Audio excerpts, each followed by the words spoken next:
Good morning friends, मैं आपकी fitness coach doctor Suman Sharma आपका अपने इस यूट्यूब चैनल पे स्वागत करती हूँ। अगर आप मेरे चैनल पे नए हैं तो आप इसे ज़रूर सब्सक्राइब करें और ज़्यादा से ज़्यादा शेयर करें ताकि हम ये जानकारी ज़्यादा से ज़्यादा लोगों तक पहुँचा सकें। फ्रेंड्स, आज मैं आपके साथ चर्चा करूँगी बड़ी ही कॉमन चीज़ की, कैल्शियम की। पहले जानते हैं कैल्शियम हमारे लिए क्यों ज़रूरी है, उसके क्या काम हैं और नेचुरल वे से हमें कैल्शियम कहाँ से मिलेगा, और अगर हमें सप्लीमेंट लेने की ज़रूरत है तो हमें कैसे उसके साथ उसके एब्जॉर्प्शन के लिए किन किन बातों का ध्यान रखना है, तो पूरा देखते हैं। सबसे पहले हम जानते हैं कैल्शियम क्यों इम्पॉर्टेंट है हमारी बॉडी के लिए। कैल्शियम जो है वो हमारे मसल्स की कंट्रैक्शन के लिए, हमारे हार्ट के रिदम के लिए, बीट के लिए, जो हार्ट धड़कता है वो भी एक मसल है, उसके धड़कने के लिए, हमारे ब्लड को ट्रांसपोर्शन के लिए, हमारे ब्लड का क्लॉट होने के लिए। जब आपको चोट लगती है तो ब्लड निकलता है तो थोड़ी देर के बाद ऑटोमेटिकली वो थक्का बनता है, तो उस थक्का बनाने में भी कैल्शियम का रोल है।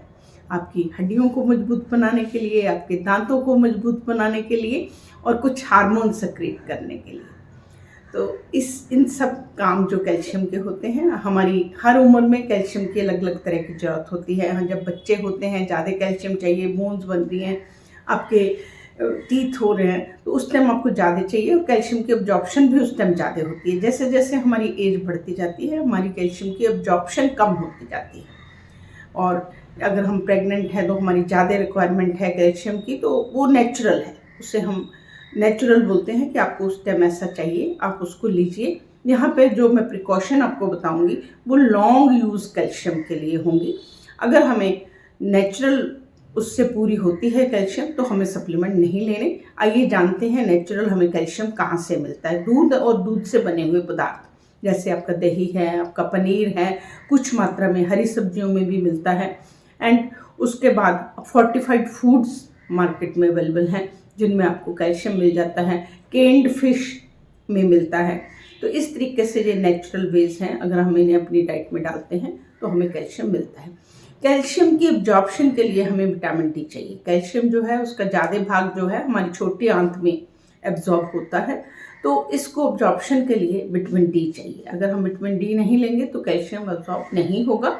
विटामिन डी नेचुरल वे में हमें सन से मिलता है, इसीलिए आपको 15 से 20 मिनट जो है वो हम सन में रहने के लिए बोलते हैं। और उसमें भी आपको एक्सपोज पार्ट में जो वो यूवी रेस हैं वो एक्सपोज पार्ट्स में ही विटामिन डी बनाती हैं। इसलिए अगर आप धूप लगाते हैं तो आप अपने मैक्सिमम बॉडी पार्ट को एक्सपोज करके धूप पर लगाइए, तभी आपको फ़ायदा होगा। उसके बाद एक्सरसाइज आपके कैल्शियम को एब्जॉर्ब करने में मदद करती है। तो आप एक्सरसाइज अपनी रूटीन, जैसा कि हम बोलते हैं 30 से 45 मिनट डेली अपने एक्सरसाइज में ज़रूर रखें। विटामिन डी एंड एक्सरसाइज इसके एब्जॉर्प्शन में हेल्प करते हैं। और विटामिन डी जो है वो फैट सॉल्युबल विटामिन है, तो आपको उसको खाने के बाद लेना चाहिए। जब आप मेनली लंच आप अच्छे से लिया हो उसके आधा घंटा बाद उसको लीजिएगा, ताकि वो आपके इंटेस्टाइन में फैट जो पड़ा है उसके साथ अच्छे से एब्जॉर्ब हो जाए। अब आपका कैल्शियम एब्जॉर्ब होगा। किन लोगों को कैल्शियम की लॉन्ग टाइम की ज़रूरत पड़ती है? नंबर 1, अगर आपकी बोन्स कमज़ोर हैं। बोन मेनली कमज़ोर कई बीमारियों में हो सकती है, पर मोस्टली फिजियोलॉजिकल जो है वो महिलाओं में 50 के आसपास जब उनका मासिक धर्म बंद हो जाता है तो ईस्ट्रोजन की कमी से हमारी बोन्स जो है वो कमज़ोर हो जाती हैं। उसे हम ऑस्टियोप्रोसिस नाम से बोलते हैं। ये बहुत ही केयरफुल रहने का टाइम होता है। इस टाइम हमें कैल्शियम की ज़्यादा ज़रूरत होती है। इस टाइम हमें डबल इफेक्ट है, कैल्शियम की ज़रूरत ज़्यादा है क्योंकि हमारी हड्डियाँ कमज़ोर हैं और एब्जॉर्प्शन उम्र के साथ स्लो हो जाती है। इसीलिए हम लोग अपने सीनियर जितने हमारे लोग हैं, हम उन्हें बहुत गुजारिश करते हैं कि आप ज़रूर 30 मिनट धूप में बैठिए। नई चीज़ मैंने ये बोला कि आप एक्सपोज पार्ट करके धूप में बैठिएगा। उसके बाद आपको विटामिन डी भी ले लिया, आपने खाने के बाद ही लिया, चलो फैट सॉल्युबल है, एब्जॉर्ब भी हो गया। अब ये आपका जो एब्जॉर्ब कैल्शियम है ये आपके खून में चला गया।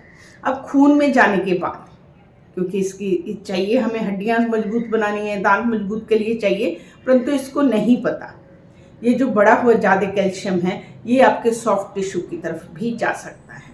सॉफ्ट टिश्यू में अगर जाएगा तो ये आपको वहाँ पे कैल्सिफिकेशन करेगा। कैल्सिफिकेशन मतलब हड्डी की तरह हार्ड कर देना। सॉफ्ट टिश्यू हमारे कौन कौन से हैं? हमारी आंखें हैं, हमारा लिवर है, हमारी किडनी है, हमारा पेट है, एंड हमारे ब्लड वेसल जो धमनियां हैं जो खून लेके जाती हैं वो भी सॉफ्ट टिश्यू हैं। तो उनके अंदर मेनली हार्ट की धमनियों के अंदर अगर कैल्सिफिकेशन होगी, वो जो प्लाक बनेगा, वो जो अवरोध होगा, रुकावट होगी, वो हमारे लाइफस्टाइल से भी ठीक नहीं होगी। इवन ऐसा रिपोर्ट किया गया कि डॉक्टर भी बोलते हैं कि जो कैल्सिफिकेशन है वो जब हम उनमें स्टेंट डालते हैं, जब कुछ करते हैं, नहीं डलता तो हमें सर्जरी में बहुत मेहनत करनी पड़ती है, इतना हार्ड हो जाता है। कि ना हो इसके लिए हमें ध्यान देना है। इसको कौन गाइड करेगा कि आपको बोन्स में जाना है, सॉफ्ट टिश्यू में नहीं जाना? यहाँ पे काम आता है विटामिन K27। विटामिन K27 जो है वो आपके खून का जो एक्स्ट्रा कैल्शियम है उसको हड्डियों की तरफ डाइवर्ट करता है। इवन अगर पहले से भी आपके खून में ज़्यादा कैल्शियम है तो विटामिन K27 जो है उसे हड्डियों में भेजता है। तो आइए जानते हैं आपको विटामिन K27 कहाँ से मिलेगा। जितने आपके फर्मेंटेड फूड हैं, फर्मेंटेड फूडों में हमारे दही, मट्ठा, कांजी, सिरके वाला प्याज, आपके अचार, आपका सॉक्रेट, नाटो, किमची, ये सब फूड जो हैं ये आपके फर्मेंटेड फूड में आते हैं। हमारे प्राचीन चिकित्सा पद्धति के जितने आसव हैं, जितने अरिष्ट हैं, इसीलिए वो आपको डाइजेशन के लिए बोलते हैं। आप द्राक्ष आसव लीजिए, आप कुटजारिष्ट लीजिए, ये सब चीज़ें जो बनी हुई हैं ये फर्मेंट करके बनी हैं। तो फर्मेंट फूड जो हैं वो आपको विटामिन K27 देंगे। आपकी कुछ ग्रीन लीफी वेजिटेबल जिनमें आपकी ब्रोकली है, आपका बथुआ है, आपका साग है, हरी सब्जियां हम खाने के लिए बोलते हैं, ये आपको विटामिन K1 देती हैं। ये विटामिन K1 जो है वो हमारे पेट में जो गुड बैक्टीरिया हैं उनको K2 में चेंज करते हैं। तो इसलिए हमें K27 कहाँ से मिला? फर्मेंटेड फूड से और हरी सब्जियों से K1 जो K2 में चेंज हुआ।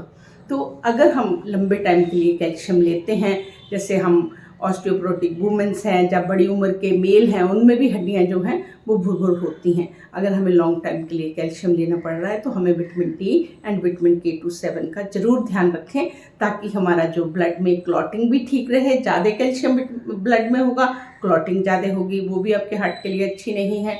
ज़्यादा कैल्शियम होगा, कैल्सिफिकेशन होगी, वो भी आपके हार्ट के लिए अच्छी नहीं है। तो आप अपना K27 विटामिन D कैल्शियम के साथ लीजिए और अपने डॉक्टर से मिलते जुलते रहिए। इसी तरह फ्रेंड्स, फिट इंडिया में हम छोटी छोटी जो फिटनेस के सूत्र हैं वो लेके आपसे मिलते रहेंगे। हम फिट रहेंगे तो इंडिया फिट रहेगा। आप बैलेंस डाइट लीजिएगा, एक्सरसाइज लीजिएगा, स्ट्रेस को मैनेज करिएगा, adequate sleep and adequate water लेके। अगर आपको कुछ भी अनयूजुअल सिम्टम लगते हैं तो अपने डॉक्टर से ज़रूर मिलिएगा, क्योंकि ज्ञान और अज्ञान में सिर्फ का डिफरेंस है। और हमारे इंडिया में हर लोग ज्ञानी है, हर लोग को बहुत ज्ञान है, पर फिर भी छोटा सा डिफरेंस जो है वो आपकी लाइफ को चेंज कर देता है। इसी के साथ मैं आपसे विदा लेती हूँ।